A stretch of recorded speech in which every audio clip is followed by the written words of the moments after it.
we have tried to discuss the various parts of future of ports and shipping industry. Since you head this department, let us know and understand from you, and for both ports and shipping, if there were to be two or three things which we look forward to for future of ports and shipping in India specifically, sir, with the global trends, what would they be, sir? Over to you, sir. Thank you, Sanjay. Okay, with Mr. Sanjay Sethi, who heads JNPT, and from Adani Ports, you heard the kind of future projections in terms of hydrogen, having hydrogen-powered ships coming into being, and the other distinguished speakers who are there on the stage. I'm sure you have had a good idea of what the future lies.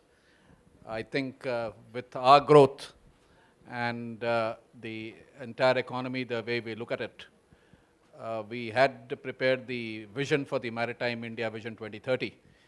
Now, with the changes which have taken place now in the process of having the Amrit Kal Vision 2047 being prepared, which does capture some of the vision which the two speakers right now try to put in.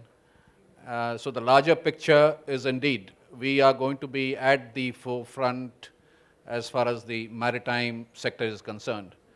The previous session, which I understand was on the maritime history, and now we're talking of the future.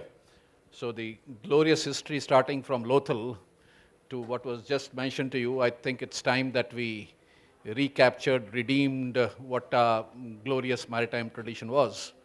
And with the kind of growth that we are into, the kind of population dividend that we have, I think we are all set to be able to reach there. And therefore, the vision that we have for 2030 does think of having mega ports, not one, but multiple ones, both on the east coast and the west coast. For Mundra and for JNPT, we just heard the kind of digitization that would happen, which would make things seamless, paperless, faceless. And there again, we have a distinct advantage. Quite a bit of it is already happening. The Mundra story you heard, where the first world country people come and tell us where we are. I think that's the way the other ports are going to be. The newer challenge is to be the green, and the decarbonization is another big thing which is happening, on which again our ports are substantially geared up. And again, I think there's an area in which we can become world leaders. And talking of the ports, you have had the eminent speaker talking to you about it. On the shipping side, the green initiative being early starters, it could be a big advantage for us. And we are talking of smaller vessels, tugs, the coastal vessels. We creating a niche for ourselves that we become suppliers for green vessels for the world, be it battery powered, be it EV vessels, for which we already made a head start, be it ammonia and hydrogen powered, and be it hydrogen fuel cell, for which some of our companies are already working. And the future of shipping is going to be distinctly different from what it is in terms of the fuel they use, as you just mentioned, in terms of the size of vessels and the ports that are required to be able to handle that. Now, for that, again, we have the plan for developing mega ports. Along with that, transshipment hubs, some of on our shore, on the mainland itself.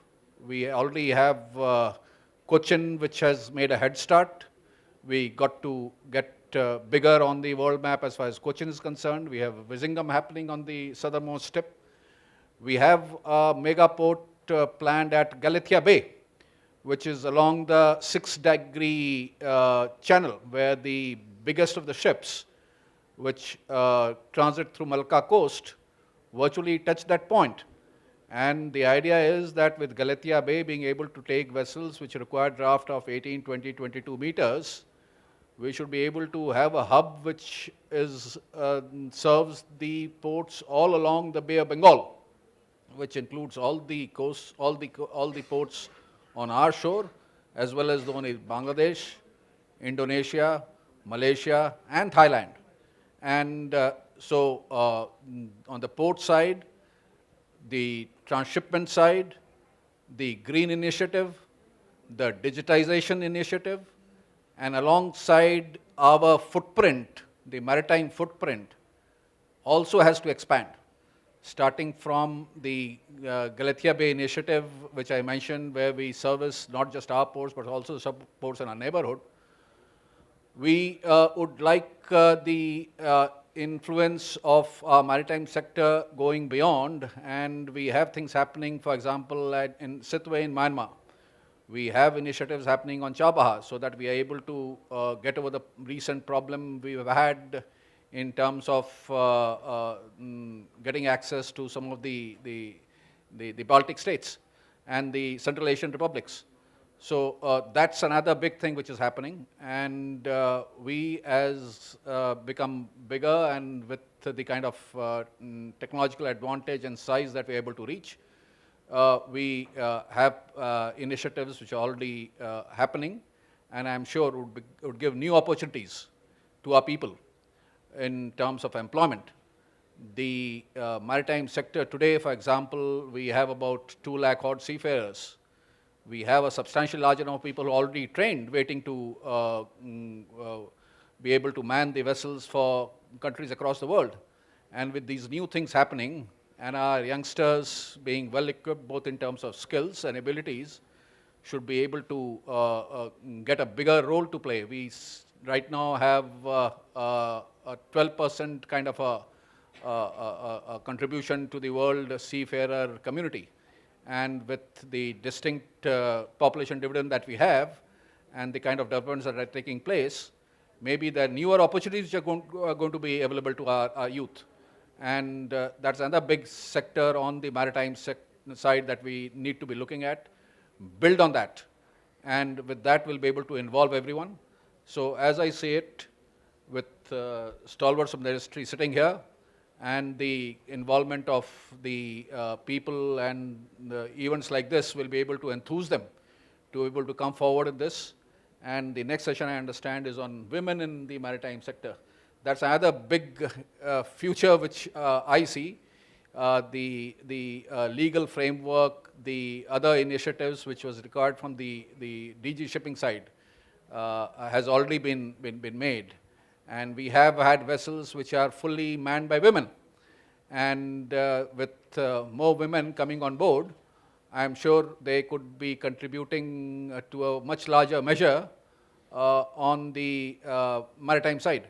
So one segment of the population which was rather underrepresented, now with their energy also coming on board, we would be fully prepared and fully geared up to be able to meet the challenge of the world as it evolves. And I wish this event my best wishes, and with the kind of enthusiasm and the support that we'll be able to build up with this, we should be able to reach what we are aspiring for.